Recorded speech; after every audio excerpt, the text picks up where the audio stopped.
Donc, bonjour à tous. Je vous rappelle qu'on est sur une intervention qu'on fait toutes les semaines le vendredi à 11 heures, dans laquelle on fait passer les conseillers Melchion ainsi que des partenaires qu'on aime bien dans une chronique de quelques minutes sur des sujets qui nous paraissent importants pour les entrepreneurs.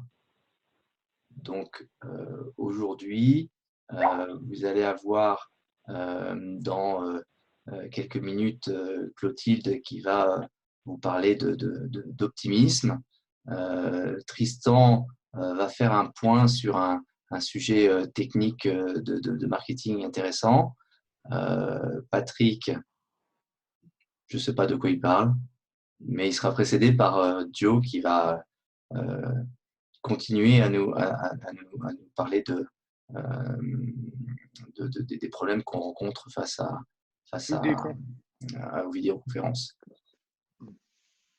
Je vais commencer, si vous voulez bien, cette séquence en vous parlant de la façon de gérer son collaborateur principal.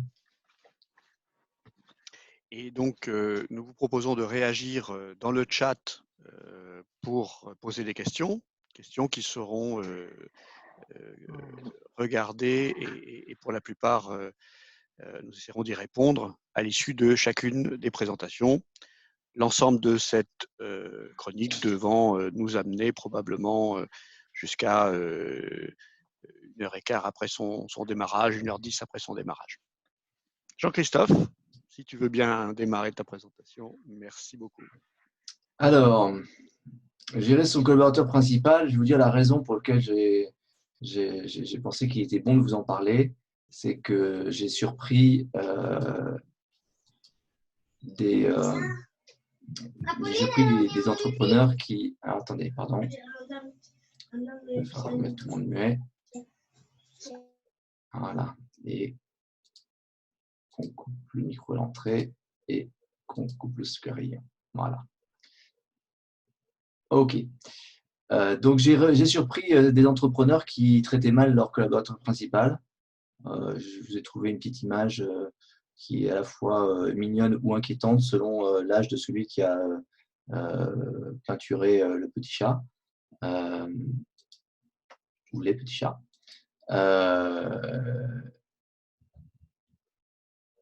La question, c'est que ça concerne du harcèlement moral, ça concerne de l'humiliation, hein, ça arrive, des hurlements, ça va même jusqu'aux insultes. Alors, je pense qu'on va être d'accord que c'est mal, qu'il ne faut pas le faire.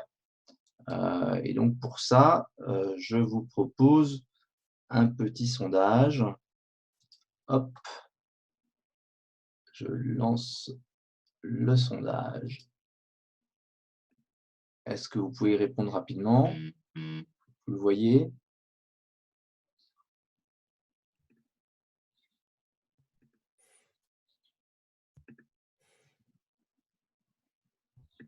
On est 27, on a 13 réponses sur 22, 16 sur 22, pourquoi 22?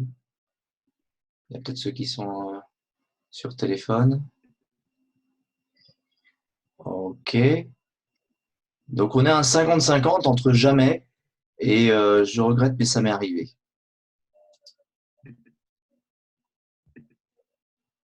Je vous partage les résultats, peut-être, je ne sais pas, non, vous les voyez?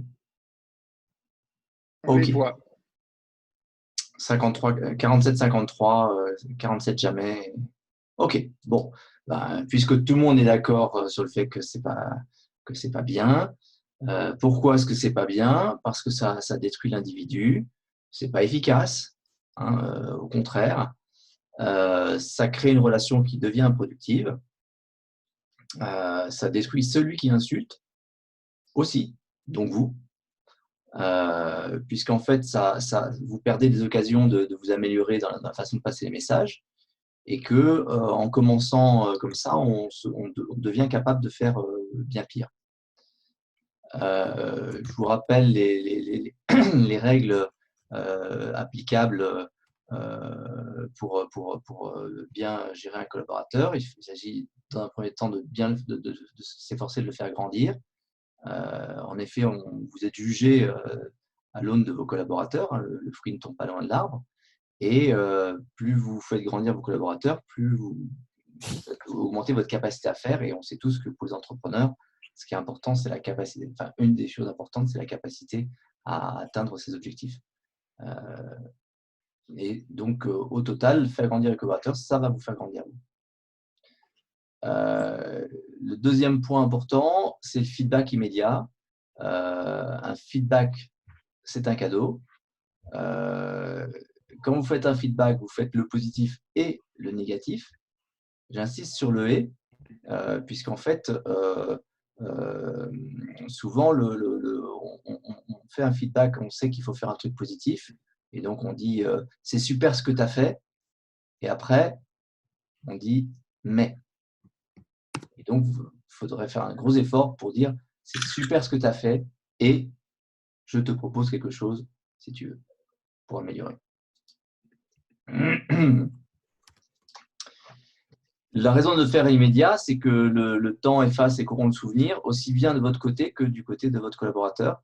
On finit par changer la façon dont ça s'est passé, influencé que l'on est par toutes les infos qu'on reçoit entre-temps. Derrière ça, il y a une notion qui est la notion du safe space. Donc, de réussir à mettre ses collaborateurs dans un endroit où il n'y a pas de stress, ça évite qu'ils repartent dans leur coquille, c'est-à-dire clairement qu'ils aillent se mettre dans un endroit où il n'y a pas de stress, c'est-à-dire chez eux. Et donc, si vous posez des questions sur l'absentéisme, le stress au travail en fait partie. Et si on arrive à faire de l'espace de travail un endroit sans stress, on va gagner de ce point de vue-là. Et on va gagner aussi parce que ne pas créer de stress, c'est améliorer la performance, puisque la plupart du temps, le stress détruit la performance. Je dis la plupart du temps parce que je pense qu'il va falloir qu'on fasse un sujet sur le stress en tant que tel. Il y a des stress positifs et des stress négatifs. Voilà, pour en savoir plus, Nick Sario, qui est un small giant que Joe avait fait venir à Paris, c'était il y a 2 ans, Joe? C'était dans ton micro. On passe vite, ça devait être il y a 3 ans, je pense. 3 ans. Donc, on a une vidéo de lui qui intervient sur notre chaîne Melsion. Et puis, si vous voulez plus de détails, vous pouvez en parler avec Joe qui connaît ça très, très bien.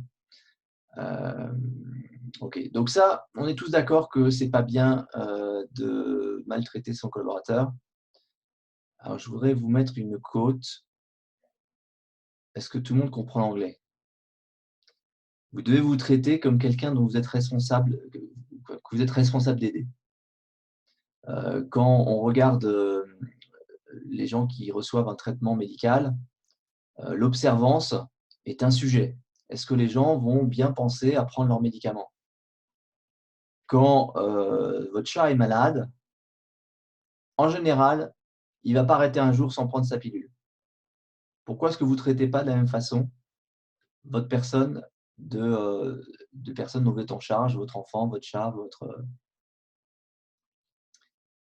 Et les abus qu'on s'inflige, se traiter d'idiot, ne pas reconnaître ses efforts, négliger son repos. Voilà, je pense que vous voyez des choses qui peuvent éventuellement vous concerner. Donc, on va refaire un petit sondage. Alors, hop, comment je relance le sondage? Voilà. Est-ce que vous êtes prêts à répondre à ce sondage? Est-ce que vous êtes déjà maltraité? Toujours, je suis une buse. Parfois, je le mérite. Non, je me traite comme quelqu'un dont je suis en charge. Alors, Laurent ne voit pas les sondages. Et Laurent, tu es connecté par téléphone ou par ordinateur? Ordinateur? Ah, c'est étonnant.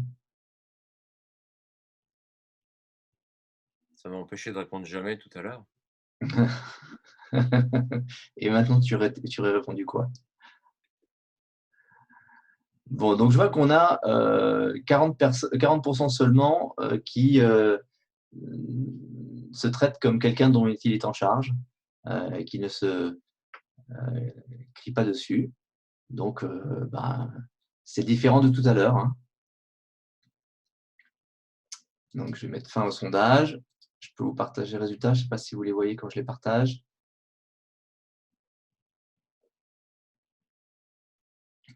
OK.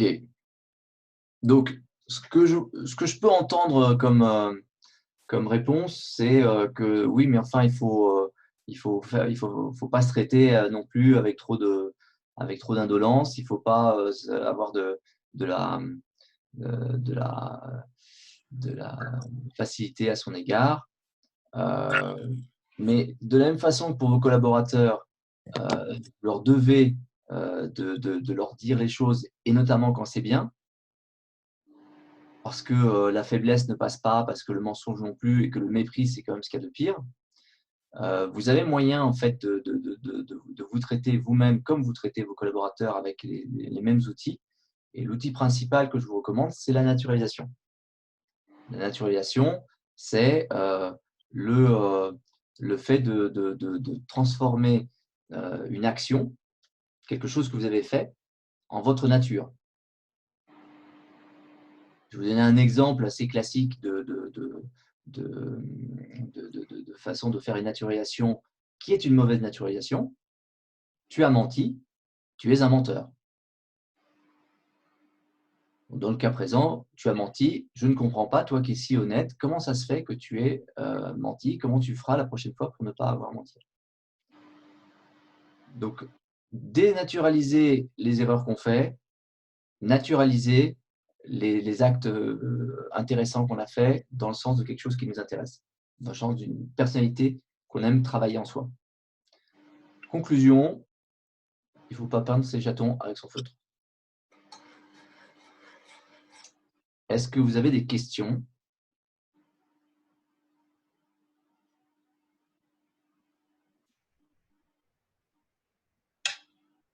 Ok. Il y a une Sébastien remarque nous disait que sur le sans stress, stress. il n'avançait pas. Ce qu'on pourra voir dans un prochain épisode, c'est la différence entre le stress imposé et le stress qu'on s'impose. Alors moi, j'ai une question pour toi, Jean-Christophe. C'est qui finalement ce premier collaborateur? C'est nous-mêmes. C'est nous-mêmes. C'est nous qui sommes. C'est nous qui n'avons comme au départ pour commencer que nous-mêmes. Et après, on est toujours avec ce même cerveau, on est toujours avec cette même personne qu'on traîne tout au long des années. Et donc, mal la traiter va être un problème assez vite, il va s'en souvenir, il va s'adapter, il va aussi, à force de mal se parler, à force de mal se traiter, on renforce des traits de personnalité qui ne sont pas, avec lesquels on n'est pas à l'aise. Et donc, ton message, c'est qu'il faut se traiter avec bienveillance et ne pas se reprocher toutes les insuffisances qu'on peut imaginer par ailleurs. Et mon deuxième conseil, c'est de lire le fameux livre de Jordan Peterson, Les 12 règles pour vivre, et un chapitre entier est consacré à ça. Ok. Merci Jean-Christophe. Merci à vous. Nous allons peut-être passer la parole à Clotilde, si tu veux bien. Alors, il faut pour cela que tu actives ton micro, qui est désactivé par principe. Ok. Nous te laissons.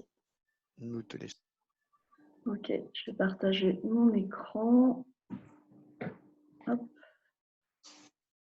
Voilà.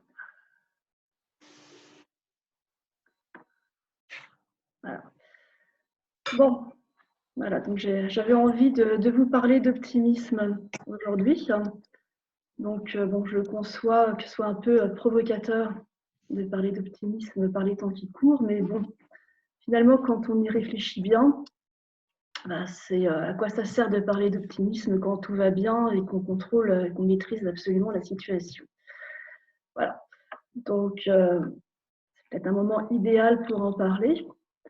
Donc, pour introduire cette chronique, je voulais évoquer la figure de Michel Serres. Je pense que vous avez tous entendu parler de Michel Serres, qui est bien connu en France et puis aussi aux États-Unis, puisqu'il était professeur à l'université de Stanford. Et donc, si je voulais vous parler de lui aujourd'hui, c'est parce qu'il avait une réputation qui l'a suivi jusqu'à la fin d'optimiste, d'éternel optimiste, en fait, qui préfère regarder le verre à moitié plein que le verre à moitié vide face aux problèmes du monde. Mais bon, lui, il préférait finalement s'afficher, se qualifier comme un optimiste de combat. Moi, je pense que plus que... il ne s'opposait pas vraiment au pessimisme, il s'opposait au cynisme de l'époque, en fait. Lui, il disait finalement, on vit dans une époque où les conditions de vie sont en commune comparaison de celles qu'ont eues nos parents, nos grands-parents.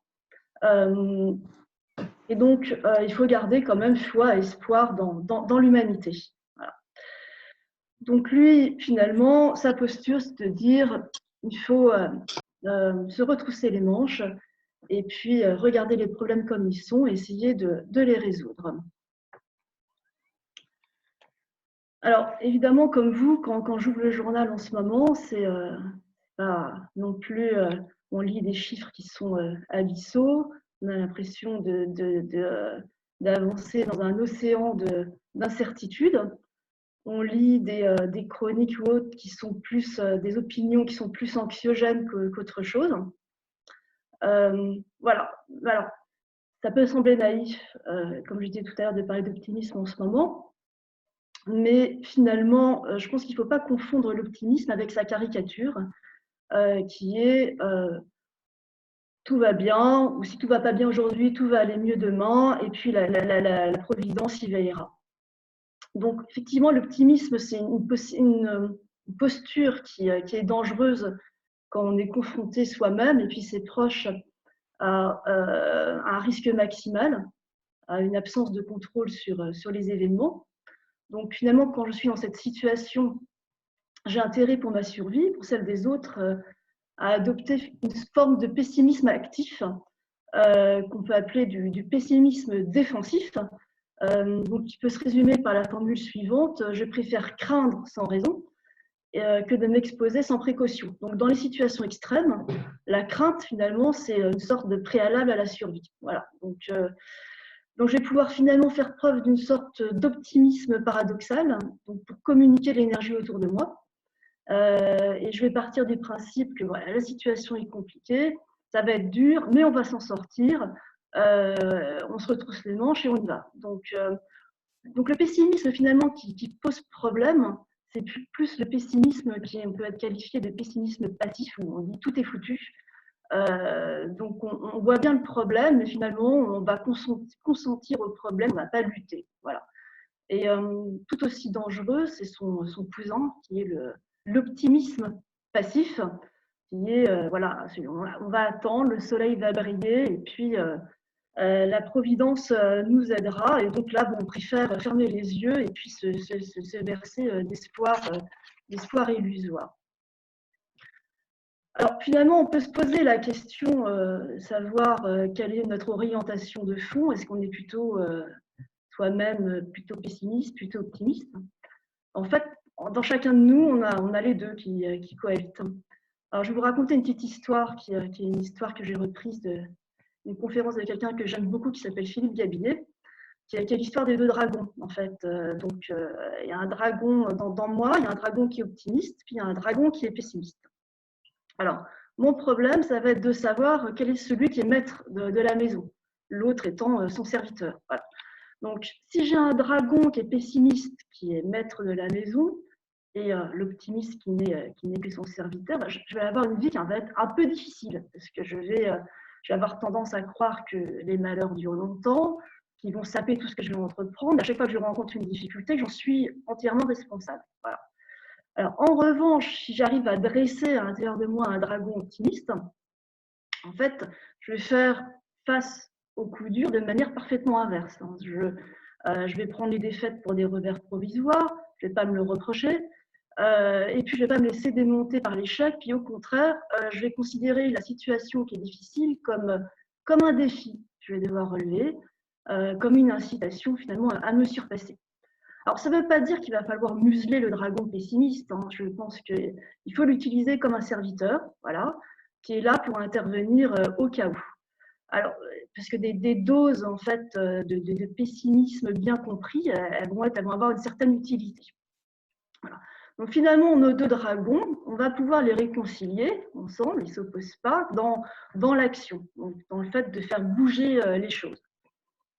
Alors, une petite définition de l'optimisme, voilà, c'est un optimiste, c'est quelqu'un qui, à un moment donné, pour lui, pour ses proches, sa famille, ses collaborateurs, il va décider d'affronter les incertitudes, les difficultés de la façon la plus active possible. Voilà. Donc, c'est inscrit dans le mot optimiste, en fait. On va chercher à optimiser. Donc, je voudrais juste toucher un mot, parce que je n'en ai pas parlé, de la question du réalisme. Donc, parce que dire optimisme, pessimisme, voilà, il y a une autre vision du monde qui est la vision réaliste. Alors oui, elle existe, mais en fait, elle est adaptée uniquement aux problèmes techniques du monde. Hein. À partir d'un moment où il y a des affects, des émotions qui rentrent en jeu, en fait, ça fonctionne plus, on ne fonctionne plus en mode réaliste, puisqu'on va avoir une interprétation de la situation. On ne va pas être à 50-50, on ne va pas être 50% optimiste, 50% pessimiste. Il va falloir qu'on fasse un choix, qu'on bascule en fait d'un côté ou de l'autre. Dans ce cas-là, le pessimisme, ne l'oublions pas, enfin, c'est un outil qui est excellent pour analyser le risque. Par contre, voilà, son défaut, c'est qu'il peut être parfaitement destructeur quand il s'agit de passer à l'action, parce qu'il va démobiliser l'individu, il va démobiliser le collectif. Donc, le pessimiste, il va faire le pari, finalement, que les choses se passeront forcément mal, voilà, et que ça ne va pas fonctionner. Donc, c'est très, très compliqué d'aller rassembler des gens autour de soi quand on est pessimiste. Ça va drainer toutes les énergies au lieu de les animer. Voilà. Donc c'est complètement contre-productif d'aller se rouler, se masser dans toutes les raisons pour lesquelles ça ne va pas fonctionner. Donc finalement, si on est tout seul, qu'on soit optimiste ou pessimiste, ça n'a pas tellement d'importance. C'est sans grandes conséquences. Par contre, quand on a la responsabilité d'autrui, en fait, de sa famille, de ses collaborateurs, on a finalement la responsabilité d'aller nourrir le courage des autres, voilà, d'inspirer l'action. Donc, pour finir, je dirais que aujourd'hui, on est dans un environnement où voilà, c'est celui qui a le plus de chances de survivre, de s'en sortir correctement, c'est celui qui va avoir le courage de mettre sa créativité en œuvre, donc de trouver des nouvelles solutions. Voilà, même si on ne la connaît pas, elle n'existe pas. Il va falloir aller chercher, croire déjà que la solution existe, aller la chercher, capitaliser sur ses forces, donc inutile de s'appuyer sur ses faiblesses, ça n'a jamais été très utile. Donc, cherchons nos forces et appuyons-nous dessus pour s'en sortir. Identifier les domaines où on peut faire bouger les choses. Qu'est-ce que je peux prendre comme décision aujourd'hui, tout de suite, qui peut changer en fait la donne demain? Et puis finalement, inutile de perdre du temps sur ce qu'on ne peut pas changer. Voilà. Donc voilà un petit panorama qui est vraiment très bref. L'idée, c'est de vous inciter à aller rechercher d'autres informations sur l'optimisme, qui c'est un vaste sujet. Donc, il y a une personne dont j'ai parlé tout à l'heure, dont j'aime beaucoup les conférences, c'est Philippe Gabillet, qui est professeur à l'ESCP Europe et qui a des vidéos sur YouTube que je vous conseille fortement. Et puis également, pour ceux qui aiment les lectures sérieuses, il y a Martin Seligman, qui est un psychologue très connu, américain, qui a beaucoup travaillé, qui a travaillé toute sa vie sur la psychologie positive et qui a écrit un livre qui s'intitule La force de l'optimisme, voilà, qui est très abordable, très facile à lire, assez intéressant. Donc voilà, donc je vous engage, si vous avez un petit peu de temps et un peu d'appétence sur le sujet, à le consulter. Voilà. Merci Clotilde, merci beaucoup. Est-ce que vous avez des questions à ce stade? Alors, est-ce qu'on pourra avoir peut-être sur le chat ou peut-être en commentaire sous le lien YouTube les références que tu as mentionnées, les livres Ouais. et les vidéos. Mhm. Je pense qu'on va essayer de les mettre dans la présentation PowerPoint. Ouais, Et je rajouterai donc, ça. sur la chaîne Melsion, je vous remets le lien de la chaîne Melsion.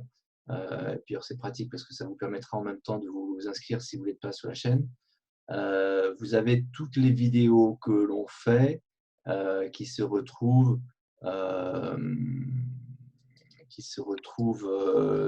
semaine après semaine. Donc, en général, on met dans la description le lien vers les PowerPoint de chacun des intervenants. Voilà. Clotilde, tu vas pouvoir arrêter ton partage d'écran. Voilà. Et nous allons maintenant parler d'un outil de marketing. C'est Tristan qui va nous présenter le Net Promoter Score. Le Oui, floor est à toi. bonjour à tous.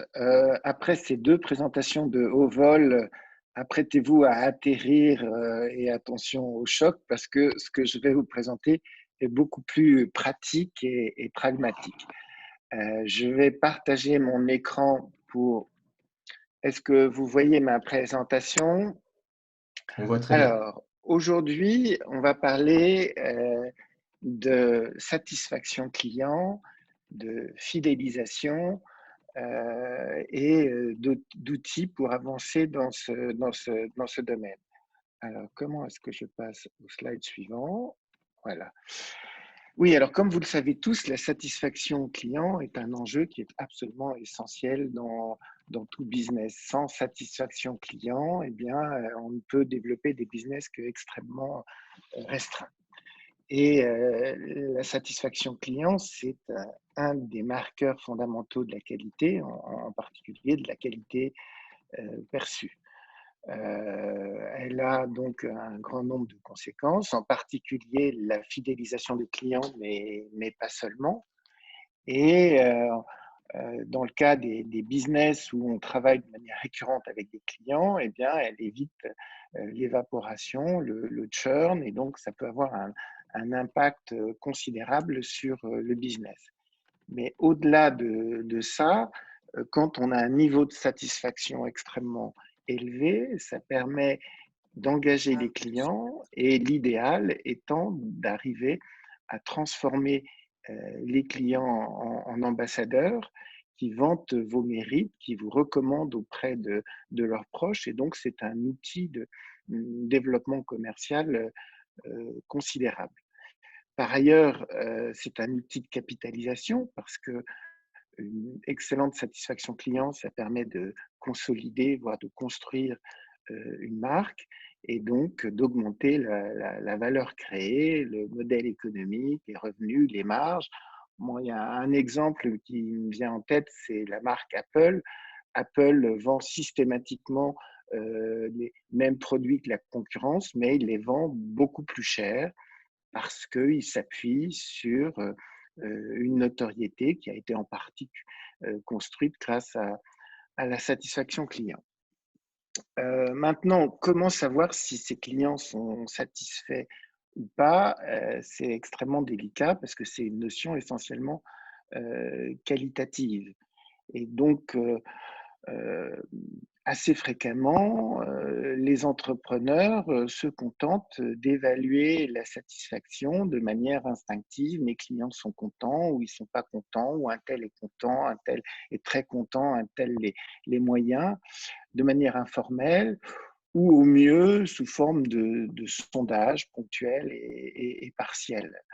Or, vous le savez bien, toute démarche de qualité, tout plan de progrès s'appuie nécessairement sur une quantification d'éléments factuels, telle manière à pouvoir suivre et progresser et passer du qualitatif au quantitatif. Et donc, c'est l'objectif de cet outil qui est le NPS, ou Net Perception Score. Alors, qu'est-ce que c'est que le NPS? Eh bien, il s'agit tout simplement de poser la question à ses clients, à quel point êtes-vous prêt à recommander notre produit ou notre service ou notre société à vos proches, et on leur demande une réponse qui va de 0 à 10.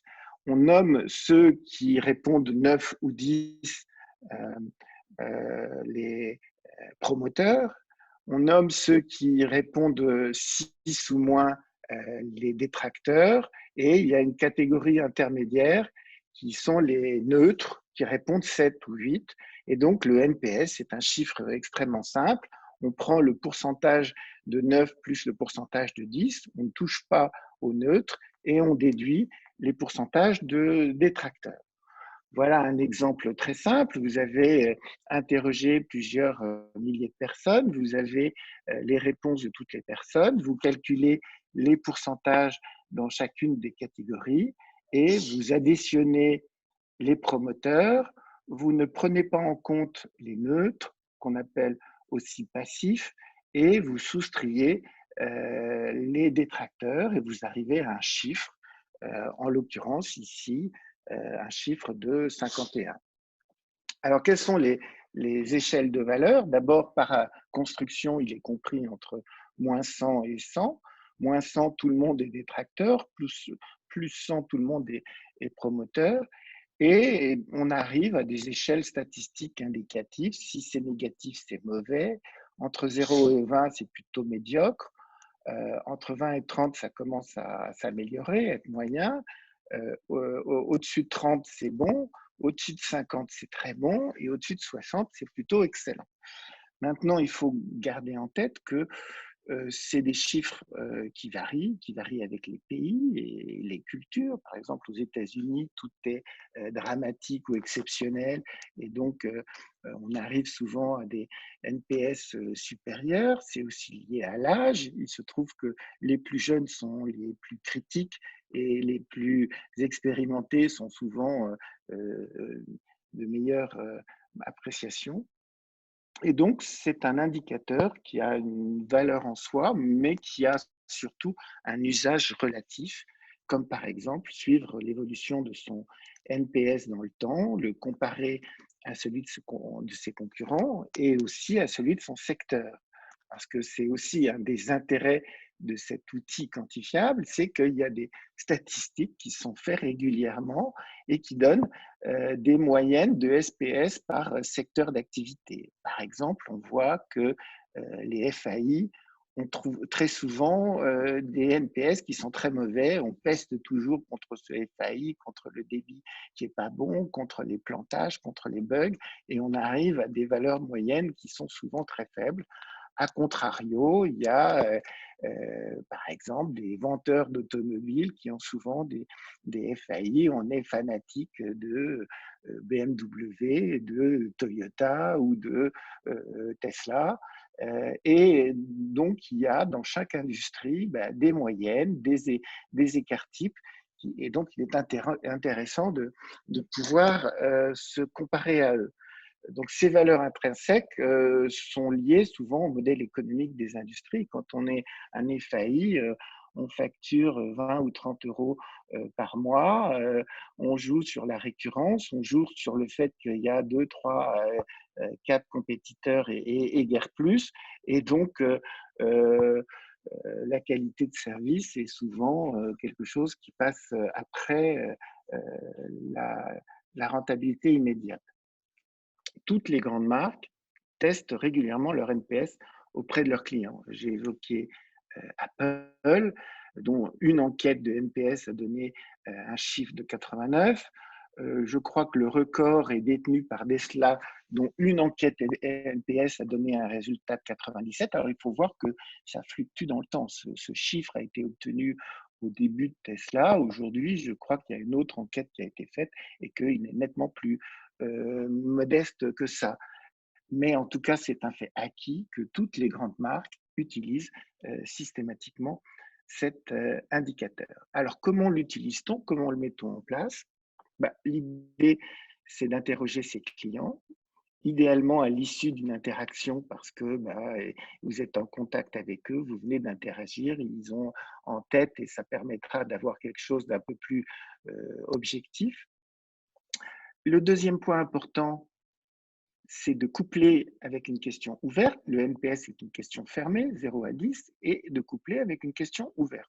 Que pourrions-nous faire pour améliorer le produit et le service?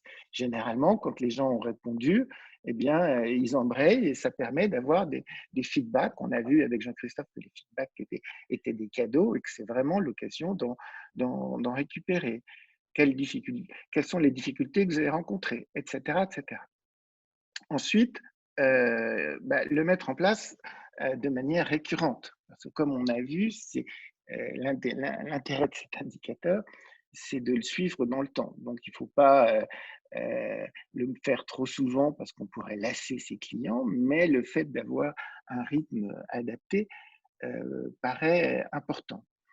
Ensuite, il faut outiller. Ça va du plus simple, on met les résultats dans Excel et on trace une jolie courbe, ou à des outils dédiés. Il y en a tout un tas, j'en présenterai un derrière qui s'appelle Satismeter. On le suit dans le temps et ce n'est pas une fin en soi. L'idée, c'est de mettre en place une feuille de route pour améliorer son NPS et une stratégie. Est-ce qu'on a beaucoup de détracteurs, auquel cas il faut répondre aux problématiques des détracteurs? Est-ce qu'on a peu de détracteurs mais beaucoup de neutres et donc il faut avoir un effet waouh plus marqué pour que les neutres deviennent promoteurs? Et donc il y a une stratégie à mettre en place et un suivi. J'ai beaucoup des entrepreneurs que je suis qui utilisent la méthode OKR, je ne sais pas si vous la connaissez, Objectives and Key Results, qui permet une planification trimestrielle et se fixer des objectifs chiffrés. Et puis, derrière, communiquer sur les résultats, que ce soit en interne pour motiver, incentiver et faire réagir les équipes, ou que ce soit en externe. Un exemple d'outil, Satismeter, vous avez des courbes, vous pouvez choisir la période sur 1 mois, sur 6 mois, les nouveaux clients, les anciens clients, etc. Et vous pouvez filtrer derrière les réponses, demander, voir quelles sont les réponses à la question ouverte qu'ont fait les promoteurs ou les passifs.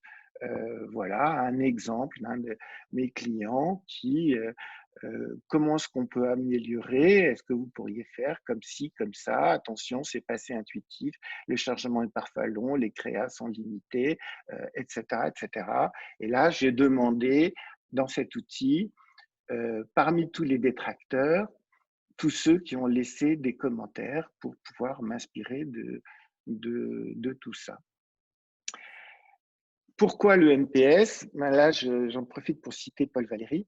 Le simple est toujours faux, ce qui ne l'est pas est inutilisable. Et l'avantage du NPS, c'est que c'est hyper simple et donc c'est hyper activable. Une autre manière de dire les choses, une citation que j'aime bien, c'est Done is better than perfect. Donc, les intérêts du NPS, la mise en œuvre d'une démarche qualité de projet continu, il est très facilement utilisable. Il est indispensable pour les business récurrents où le churn est catastrophique, par exemple les services en SaaS. Maintenant, ce n'est pas un outil magique, ça ne fait pas tout. C'est un indicateur relativement pauvre. C'est une perception partielle et fugitive. Et puis, comme vous savez, dans tout ce qui concerne les statistiques, si vous avez 10 clients qui, une fois par an, vous font un retour, eh ben, la validité n'est absolument pas significative. Voilà ce que je voulais partager avec vous. L'idée, c'est que vous découvriez cet outil pour ceux qui ne le connaissaient pas, parce que je m'aperçois qu'il est en train de se répandre à grande vitesse et que un nombre toujours plus important d'entrepreneurs l'utilisent.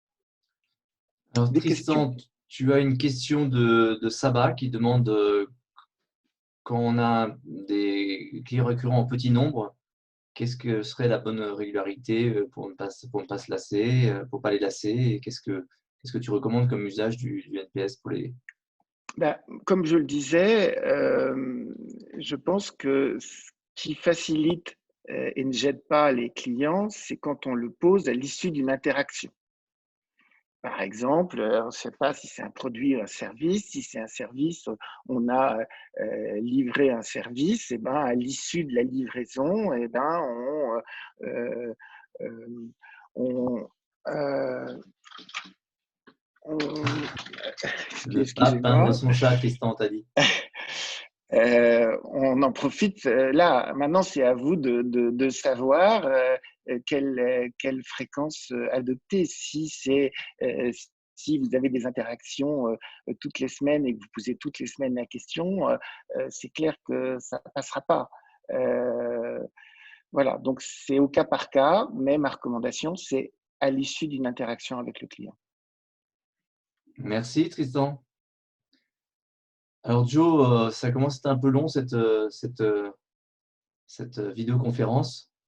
Pourquoi est-ce que c'est fatigant, une vidéoconférence? Ça va me pousser à partager mon écran. Bonjour à tous. Effectivement, nous sommes de plus en plus contraints, condamnés ou délibérément en train de choisir de passer en mode vidéoconférence. Et aujourd'hui, je voudrais partager avec vous un peu ce qu'on a appris, ce qu'on sait sur l'usage et l'effet de ces vidéoconférences. Est-ce que On te voit. je vérifie, tout le monde a mon écran? On voit ton écran. Voilà. Et le constat, je suppose, général, pour ceux qui en font beaucoup, c'est que c'est particulièrement épuisant, mais on a parfois du mal à comprendre pourquoi et comment on peut éventuellement faire mieux. Donc, je vais essayer de balayer avec vous relativement rapidement. Ce n'est pas un sujet super sérieux, scientifiquement documenté, mais on a toujours, je pense, des choses intéressantes à en tirer. Donc, d'abord, c'est quoi une vidéoconférence? À quoi ça ressemble? On est face à un écran, en général un écran d'ordinateur. On a plusieurs vidéos de personnes qui participent en direct, en live, à une discussion qu'on peut faire soit tous ensemble, soit plus généralement une personne qui parle, les autres qui écoutent, et à tour de rôle, chacun prend la parole. Bon, si c'était que ça, c'est relativement simple à comprendre, mais quand même, on est en général dans un environnement multimédia riche, donc on a besoin de son, aussi d'éclairage, et comme on veut faire semblant de travailler, ben, on a aussi d'autres choses qui viennent se rajouter autour. Et puis, bon, c'est cool quand même parce qu'on est dans un environnement relax. Donc, le café, ah oui, le téléphone, j'oubliais. On ne peut pas se passer de sa prothèse intelligente. Et puis, pour le télétravail, viennent se rajouter, ah oui, effectivement, il y a des gens, d'autres occupants qui sont là, parfois des petits visiteurs impromptus. Comme vous avez vu, ce n'était pas du tout coordonné ni avec Jean-Christophe ni avec Tristan. C'était juste une pure coïncidence, donc si vous posez la question. Mais vous inquiétez pas, chez moi, ça ne ressemble pas du tout à ça. Voilà, ça ressemble plus à ça. Pas pareil. Et ça arrive à tout le monde, donc même les pros, vous avez dû voir sans doute ces scoops. Donc là, BBC, un jour en live, on a le passage d'un petit enfant à gérer aussi en live. Donc, ce n'est pas que pour des amateurs comme vous et moi, mais c'est pour tout le monde. Ça peut arriver d'avoir en fait à travailler dans des circonstances un peu particulières. Maintenant, qu'est-ce qu'on fait dans une vidéoconférence? Si on essaie de décoder, on a deux façons de participer. Soit on est participant actif, soit on est participant passif. Alors, le participant actif, en gros, on est sur scène, tout le monde nous regarde, on a le trac un peu de performer et on sent cette pression sociale, tout le monde est là, comment ça va se passer, tout ça. Et du coup, on doit interpréter le langage corporel des autres, lire les expressions faciales pour voir comment ça se passe, gérer la façon dont on parle, l'intonation, si tout se passe bien. Quand on est en revanche participant passif, donc c'est un choix, on est là. En général, on fait du multitasking parce que c'est cool, on peut faire plein de choses à la fois, c'est pas comme dans la vraie vie. On peut entrer, sortir, on peut regarder des messages d'alerte ailleurs, on peut switcher entre différentes activités. On doit aussi essayer d'écouter et de comprendre parce que c'est pas sympa après quand on nous demande alors qu'est-ce que tu en penses, de dire en fait j'étais pas là. Il faut gérer les urgences parce que quand on a les messages d'alerte, il faut aussi s'en occuper.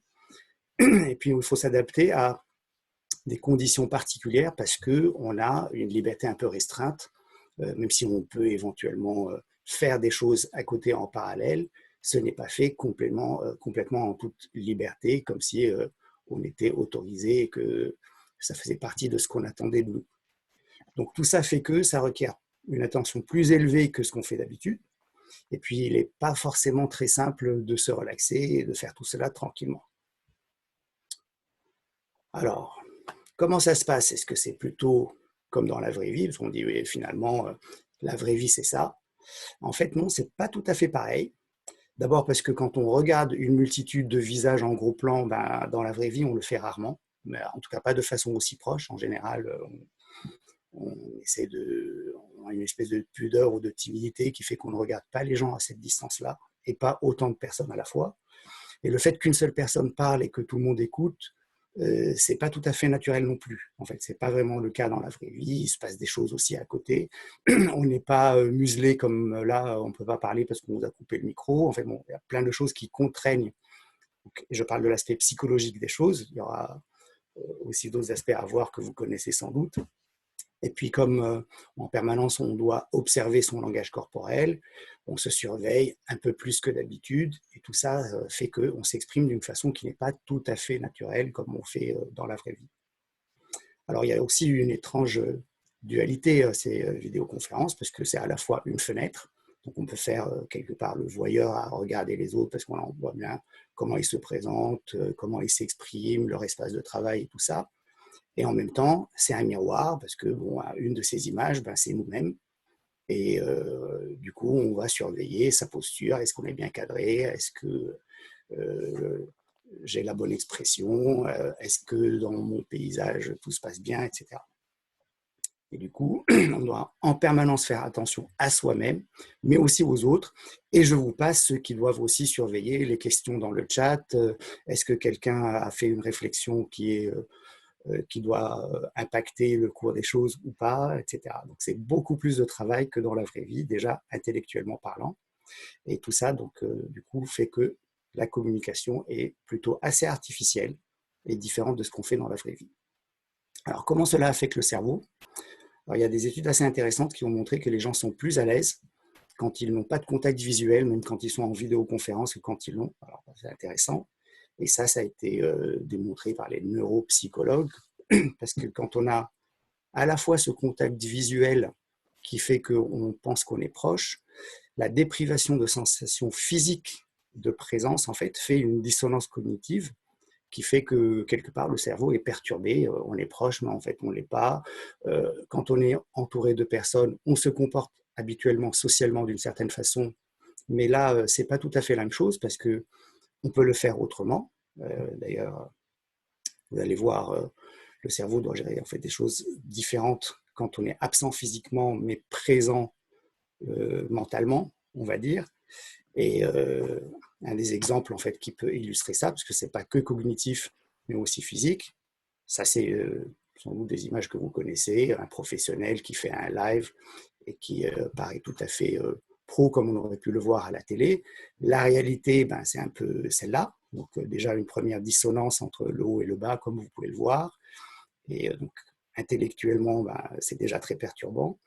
Et puis je passe tous les détails physiques de l'effet de fatigue, parce que tout ça fait que quand on fixe les gens, quand on regarde une vidéo ou quand on doit fixer une caméra et on ne voit pas les gens directement, il y a un décalage entre le visage des gens qu'on veut regarder, et si on veut les regarder, il faut regarder la caméra qui est décalée. Ça fait qu'on cligne moins souvent des yeux. Quand on ne les voit pas bien, on doit froncer les sourcils ou faire un plus grand effort. Donc tout ça, ça contribue aussi à la fatigue physique. La posture, en fonction de la position de la tête ou de l'écran, la nuque, tout ça, ça fatigue. La position des jambes pour la circulation, ben, vous voyez, tout ça, c'est encore des raisons pour que ça génère du stress pendant qu'on est en direct, et du coup encore plus de fatigue. Ça fait quand même pas mal, beaucoup. Et du coup, il y a aussi ce que vous avez vu, ce que j'appelle les effets différés ou à retardement, parce que quand on est dans le live, on fait attention et en soi c'est fatigant, et parfois on doit gérer des problèmes un peu plus tard.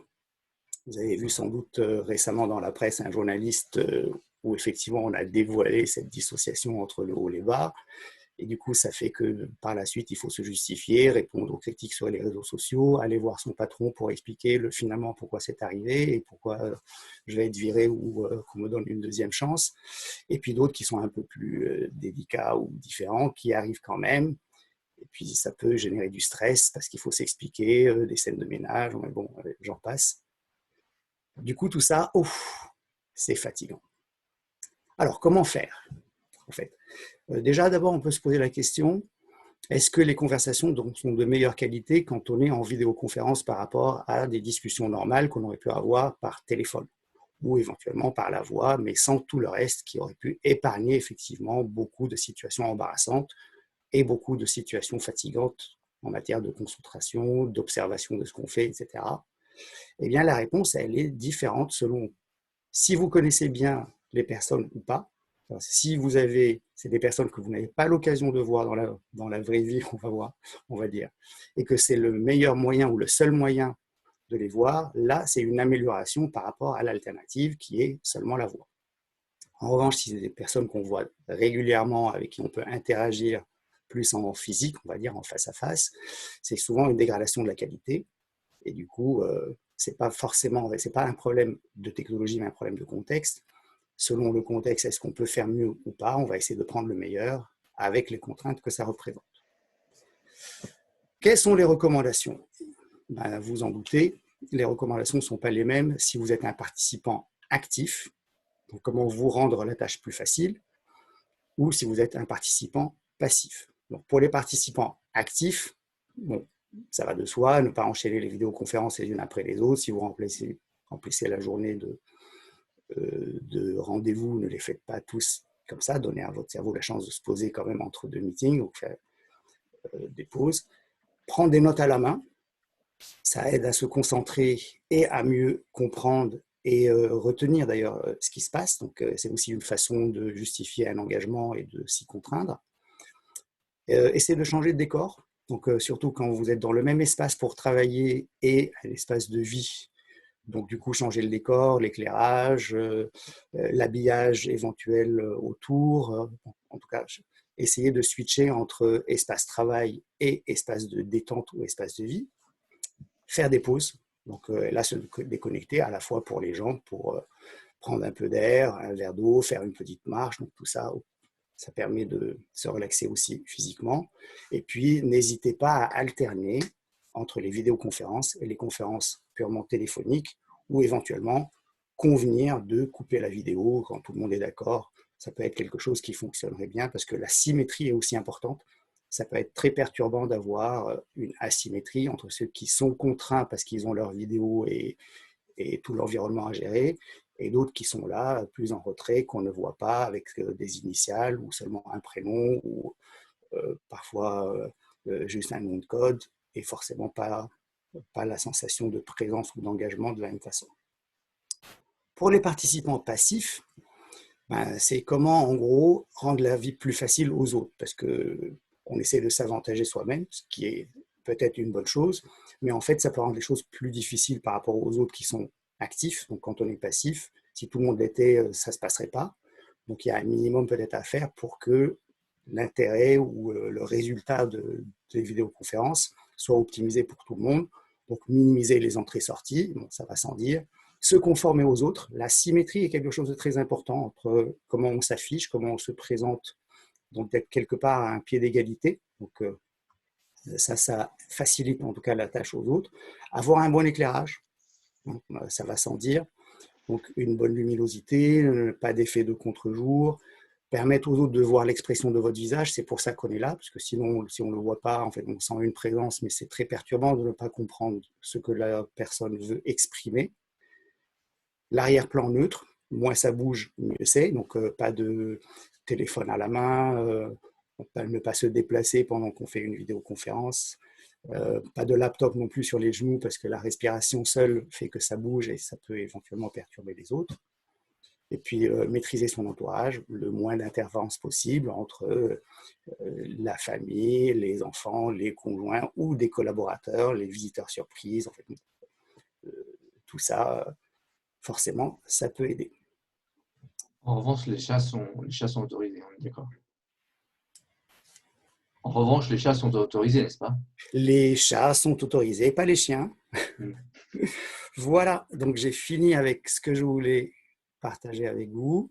Merci beaucoup, Joe. Est-ce que vous avez quelques questions? J'imagine que c'est tellement simple et trivial, mais moi j'ai trouvé bon à rappeler, parce que souvent on ne se rend pas compte, on est absorbé par des choses qu'on fait de plus en plus, je dirais, dans la normalité de notre nouvelle routine, mais qui sont en elles-mêmes loin d'être naturelles.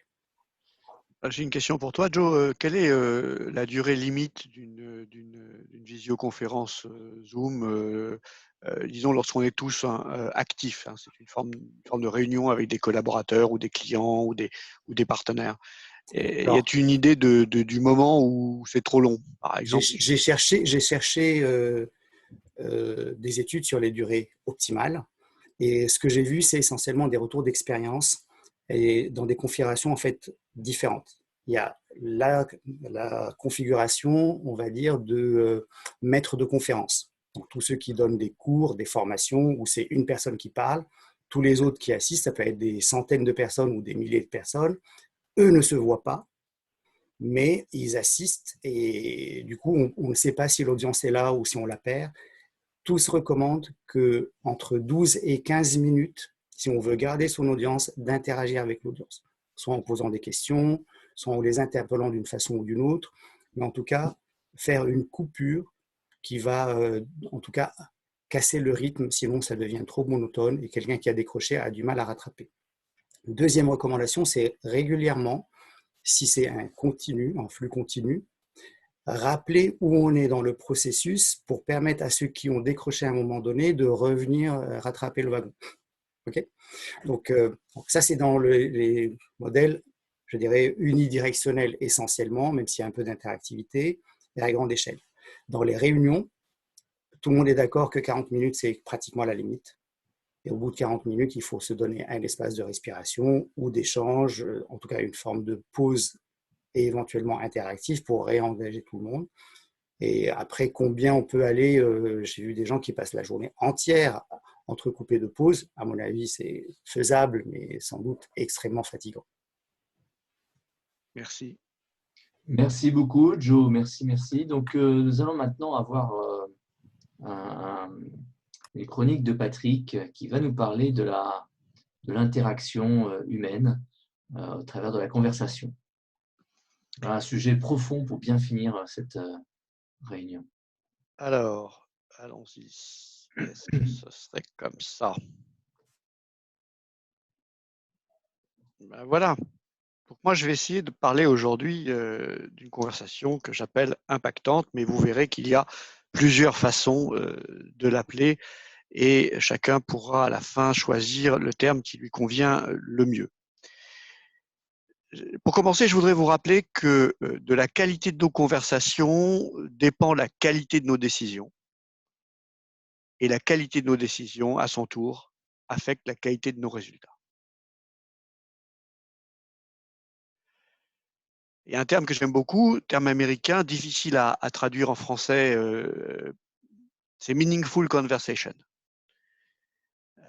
Vous verrez qu'il y a plusieurs façons de la traduire, mais une meaningful conversation, c'est à la fois rare, utile, efficace, et parfois, c'est critique. Alors, je vais vous emmener dans ces 4 critères avec une question: de quand date votre dernière conversation sérieuse? Une conversation sérieuse, c'est quand vous avez appris quelque chose d'intéressant, quand vous avez reçu ou transmis une idée importante, et un des indices, c'est que vous vous en souvenez encore. Pas forcément instantanément, mais si vous vous posez la question, si je vous pose la question de quand date votre dernière conversation sérieuse, eh bien votre cerveau, votre mémoire sait retrouver une de ces conversations sérieuses. C'est utile parce que c'est une forme de communication très adaptée à un type particulier d'enjeux, les enjeux élevés, et à un type particulier de situations qui sont lorsque l'issue est incertaine.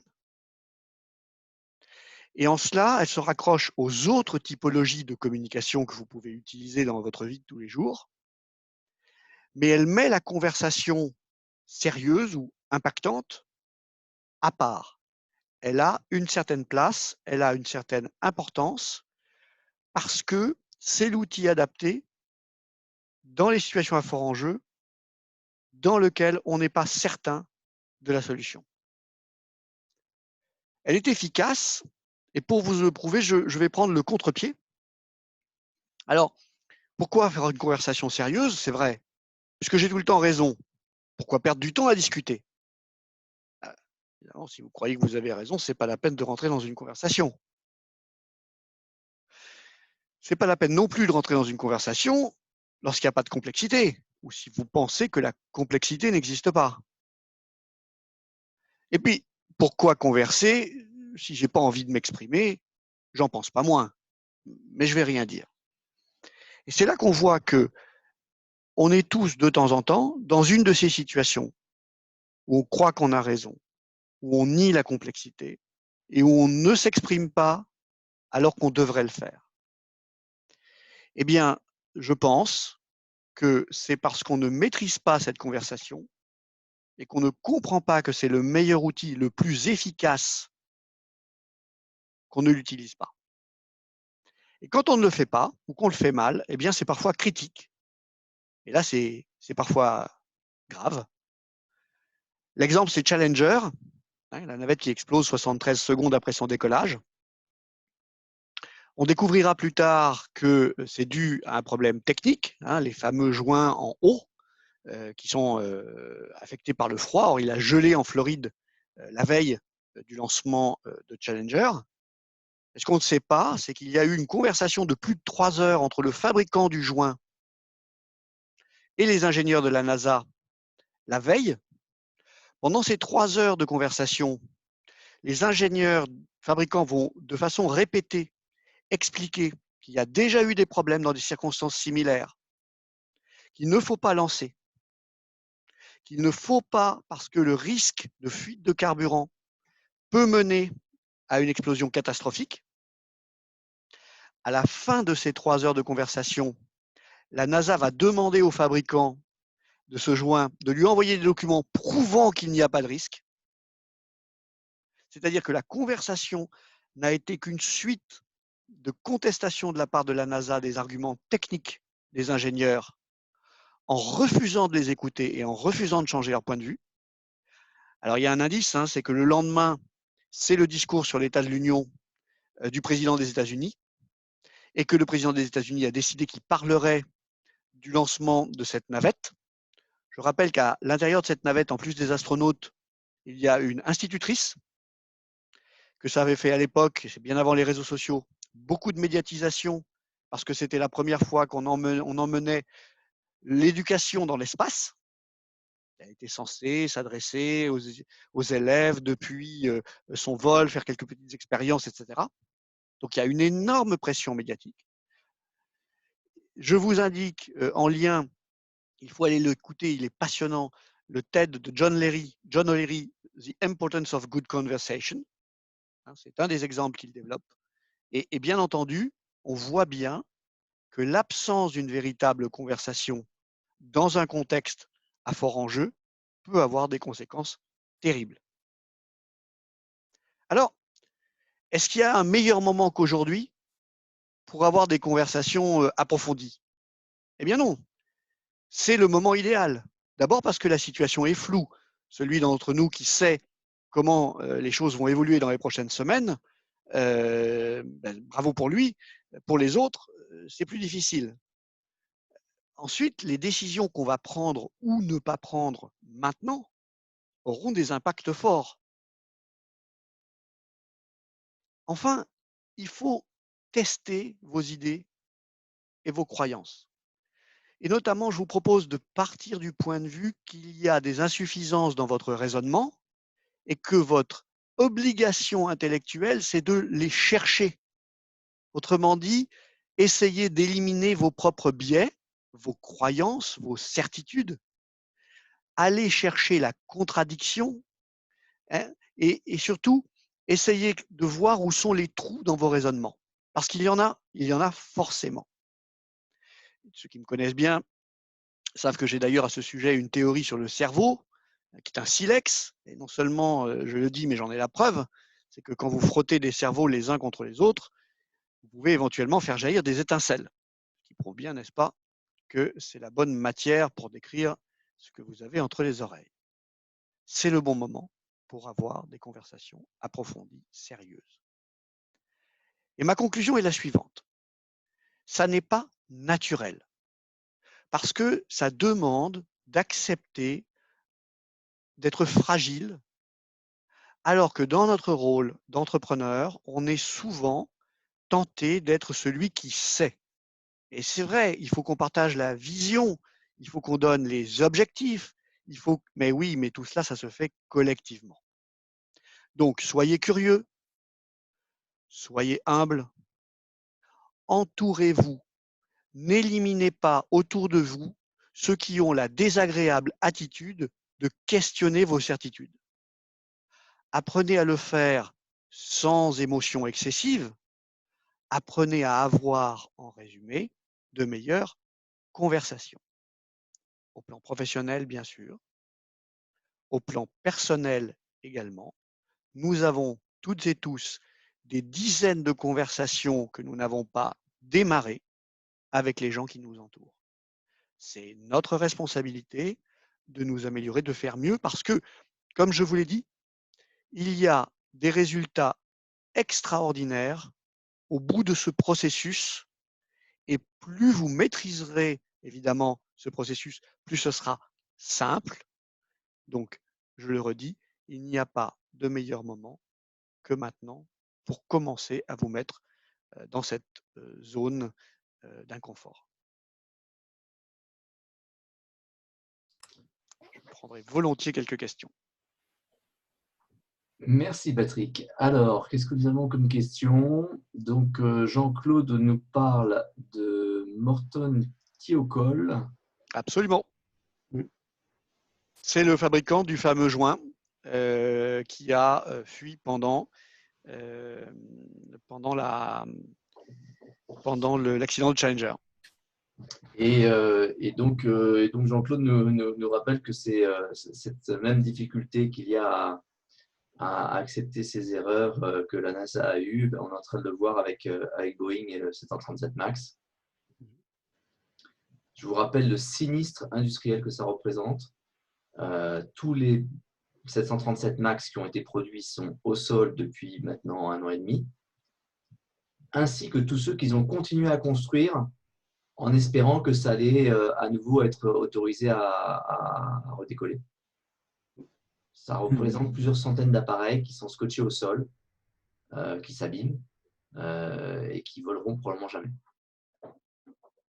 Pour compléter, merci Patrick, mais il y a des études récentes, là ça fait 1 an que je travaille avec quelques autres formateurs. Depuis l'histoire de Boeing, il n'y a pas que Boeing, il y a eu l'histoire de Volkswagen aussi, et toute la question c'est comment s'exprimer face au pouvoir. En gros, quand on challenge le pouvoir, on a vu des choses, pourquoi il y a tellement de personnes qui ont vu et qui n'osent pas dire. C'est passionnant, c'est très intéressant parce que la plupart des personnes pensent que le fait d'en parler pourrait faire plus de dégâts par la panique ou l'incompréhension que le problème lui-même. Et c'est sans doute un vrai sujet. Mais il y a plein d'autres raisons qui sont internes à l'autorisation que donne chaque institution ou société à s'exprimer, les conséquences personnelles de s'exprimer. Je perds ma carrière, je perds mon job. La Maison-Blanche est un excellent terrain d'expérimentation en ce moment sur ce sujet-là, qui s'exprime et comment on en parle. Et donc, pour ceux que ça intéresse, faites-nous signe, peut-être qu'on fera un petit sujet là-dessus. Merci à tout le monde. Donc, ça va conclure notre réunion de ce jour. Cette réunion sera sur vidéo dans l'après-midi et vous pouvez la re-regarder ou la prescrire à d'autres afin de monter notre Net Promoter Score. Merci à tous. Bonne fin de journée. Bonne fin de journée.